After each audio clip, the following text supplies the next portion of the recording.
Din, gak boleh Din. Ya kayak kakaknya tak. Ini wala enggak. Kayak kan ya. Nanti hasilnya hitam nih baju.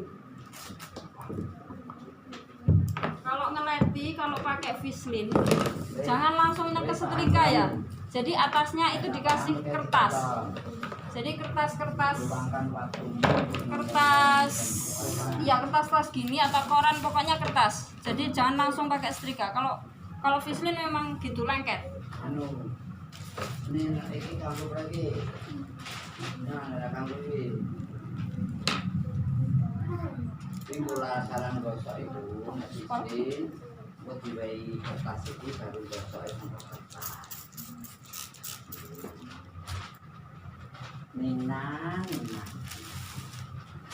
Minang koko.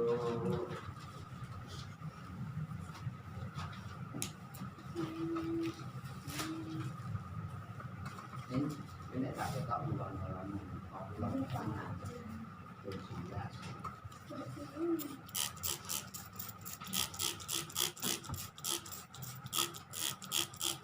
Kalau nyetrika kayak gini, kalau pengen hasilnya maksimal, yang pertama tidak boleh terlalu panas setrikanya. Yang kedua, kalau misalnya pengen hasilnya bagus, itu ketika nyetrika itu atas baju itu kita kasih kain.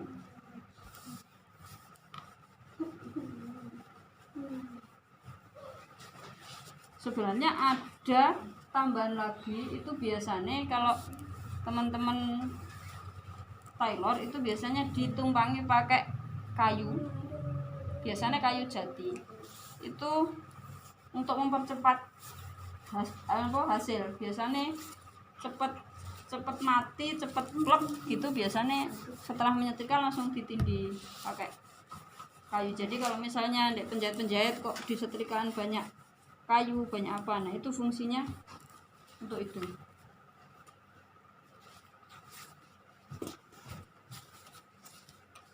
Nah ini kupnat semuanya harus ke belakang.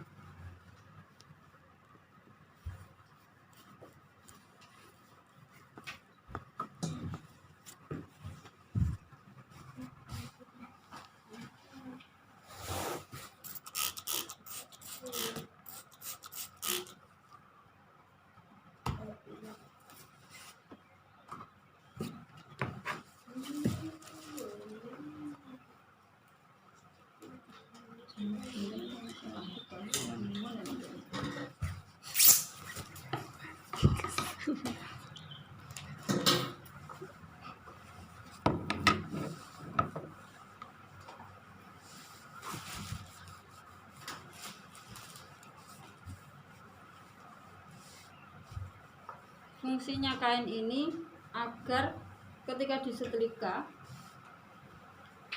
jas yang kita buat itu tidak mengkilap. Karena kalau di dalam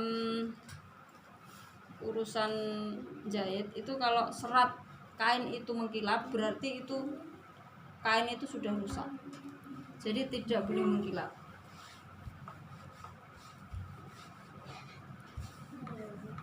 Kalau untuk yang partai besar biasanya sudah pakai setrika uap, jadi tidak khawatir kalau mengkilap. Cuman kalau untuk yang rumahan, yang kecil-kecil biasanya pakai setrika listrik, cuman ya dilapisi seperti ini.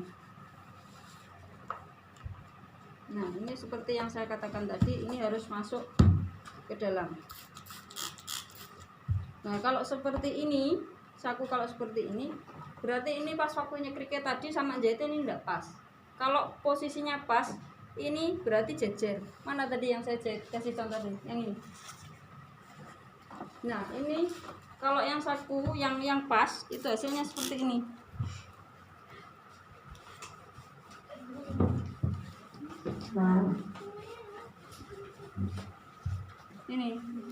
Ini kan pojok itu pas, sama juga sisanya ini nih enggak numpuk. Kalau ini kan numpuk ya, Ini tadi yang buat bukan saya, yang ini yang punya saya, yang buat saya tadi.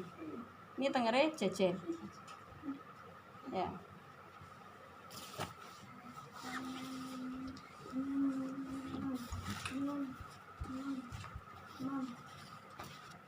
Kalau sudah ini dilipat,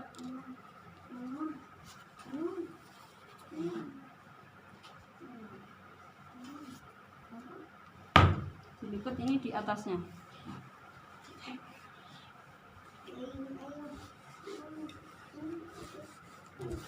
Den, Den, untuk jasnya mama di tas biru din.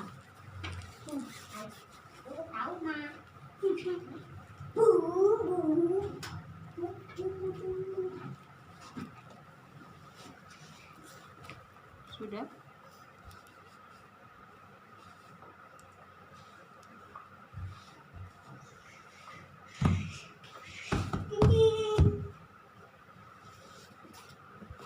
Sebelahnya tadi mana?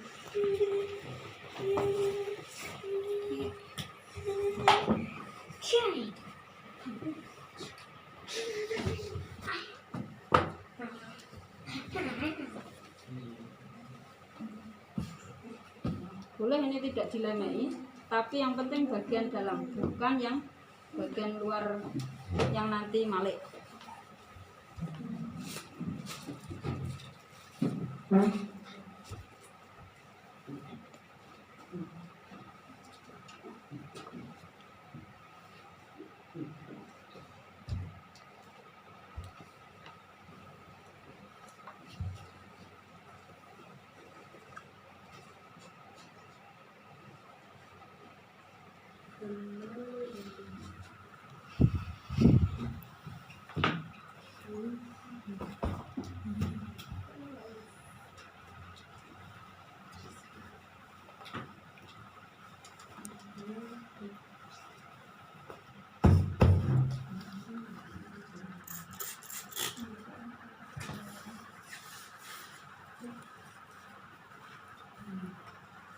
Minggir sini. Kok gimana kok?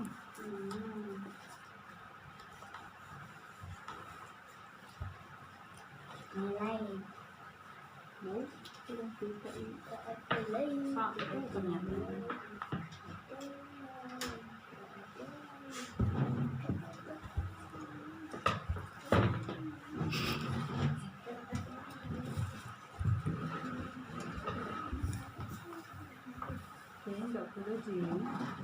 boleh din.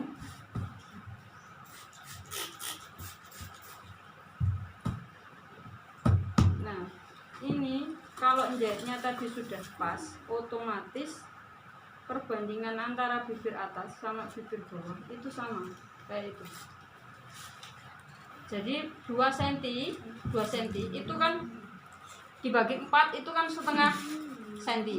Berarti otomatis bibir atas dan bawah sama, sisa yang tidak kelihatan itu semuanya adalah sama setengah sentinya.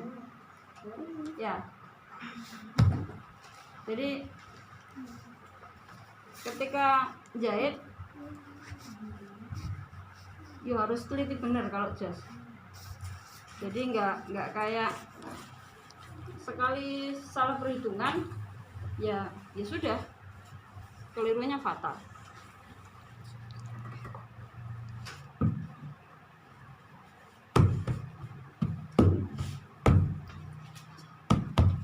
Kalau tidak dicek biasanya sakunya juga akan seperti ini, nyenceng atas bawah. Tapi kalau ketika sebelum nyekrik itu dilihat dulu yang belakang apakah ini sudah siku atau belum, nanti hasilnya akan persegi. Jadi entah posisi ditutupkan atau tidak, itu nanti bibirnya akan paspol kalau ngarannya. Kalau penjahit biasanya ngarani itu bibir, itu akan siku.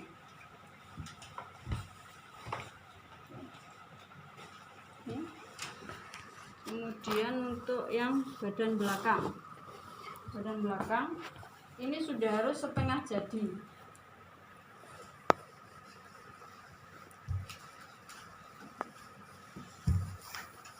Boleh tidak dilemei, yang penting bagian dalam. Tapi untuk bagian luar kalau bisa harus pakai kain.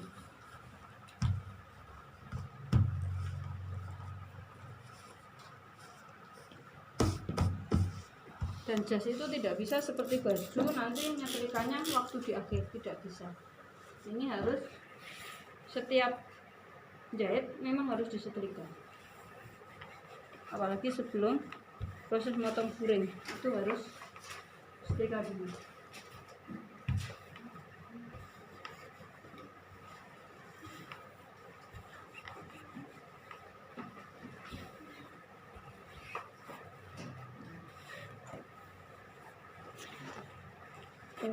Kemudian untuk yang lengan ini harus posisinya buka dulu. Fungsinya kalau tuh ada jahitan kita yang ngerut itu nanti bisa tertolong.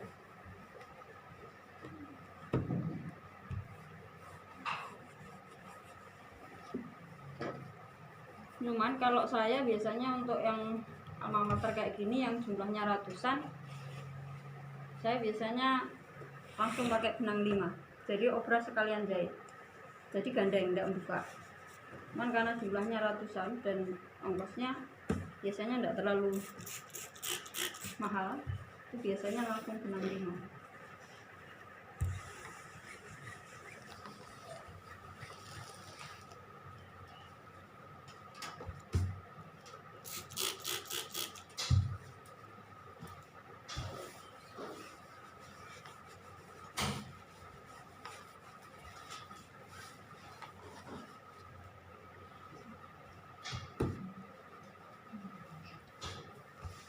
Untuk menyetrika lengan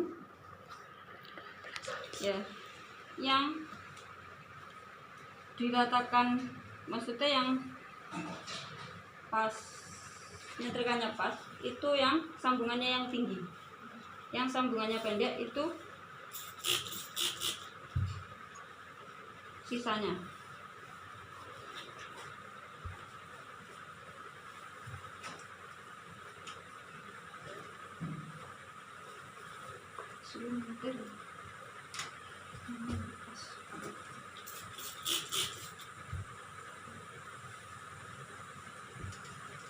Saya bawa contoh yang warna hijau itu yang ukuran M. Kalau ini yang baru saya bawa ini ukuran L.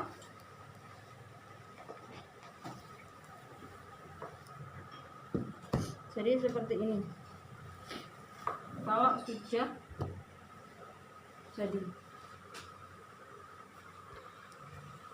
jadi nyetrika lengan itu yang dicari dulu yang tinggi.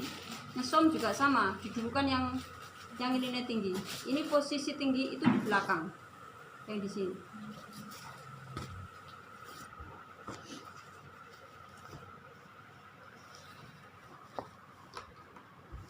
Kalau kita belajar baju, hem, blus itu mungkin berapa kali kita jahit itu kita akan hafal sela-selanya. Cuman kalau jas itu agak sulit, bisa ratusan baru kita hafal.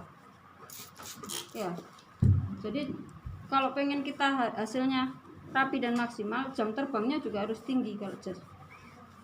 Tidak hanya seperti hem atau blus. Jadi sudah jahit berapa ratus biasanya baru paham. Oh ini seharusnya gini, itu biasanya baru.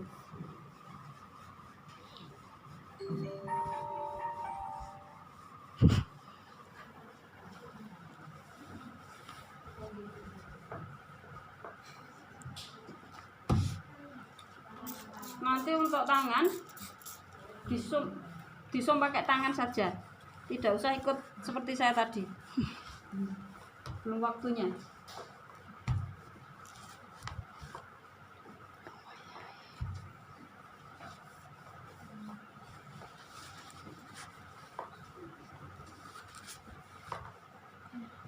Sudah, kalau ini sudah, kita waktunya motong. Kita waktunya motong furing.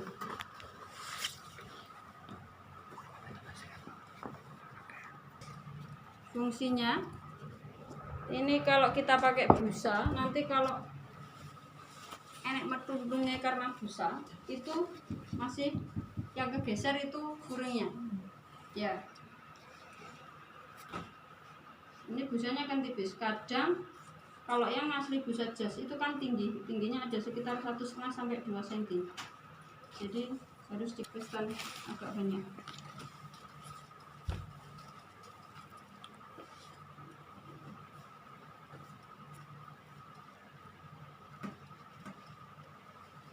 Perbedaan pundak jas sama pundak baju entah hem atau blus itu restan itu kan, kalau baju biasanya 1 cm, ya kan, 1 cm atau 1,5. Itu kan kalau sudah dikurangi restan itu kan otomatis itu kan pundak matang. Tapi kalau jas itu tidak, jadi sampai pinggir, ya itu hasilnya. Bedanya di situ. Dan panjang lengan itu diingat-ingat, misalnya lengan saya itu standarnya panjangnya 56. Kalau saya memakai lengan jas nanti ditambah 2 cm, jadi lengan saya jadi 58. Kalau cuma lengan baju biasa itu 56. Untuk apa fungsinya?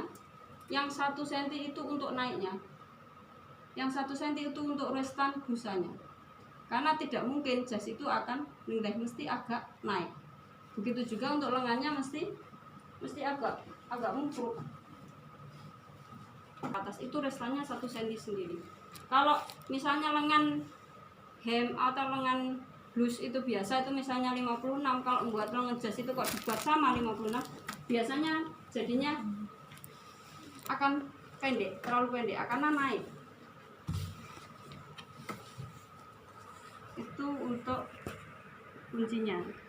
Ngukurnya pun sebenarnya kalau jas itu pun juga beda. Kalau misalnya mungkin di sini, misalnya sama begini.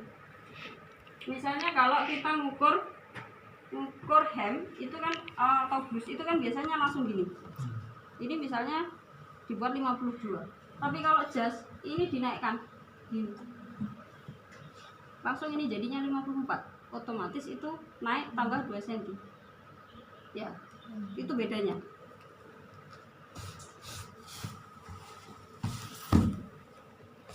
Jadi kalau misalnya ada yang mau buat jas kok tidak mau ukur, yang dipakai ditanya itu ukuran apa.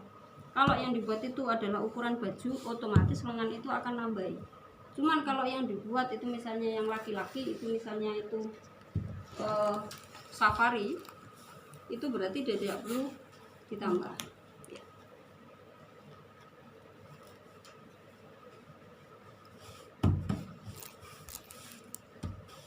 Nah, cara motong yang ini hampir sama dengan yang depan, yang belakang tadi.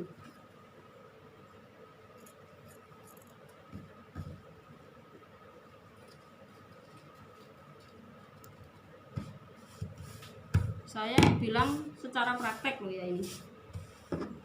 Kalau secara teori ya mungkin kadang-kadang antara teori dan praktek itu berbeda jauh.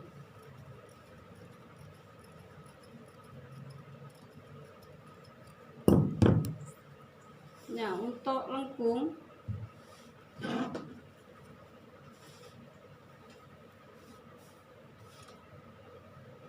ini sama seperti yang belakang.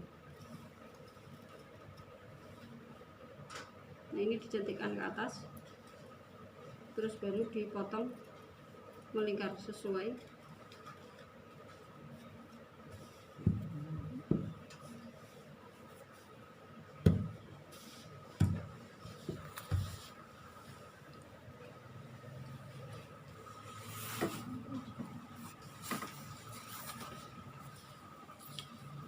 Ya, dari awal memang sudah saya kasih tahu bahwa jas itu adalah dalam profesi jahit itu sudah yang paling tinggi.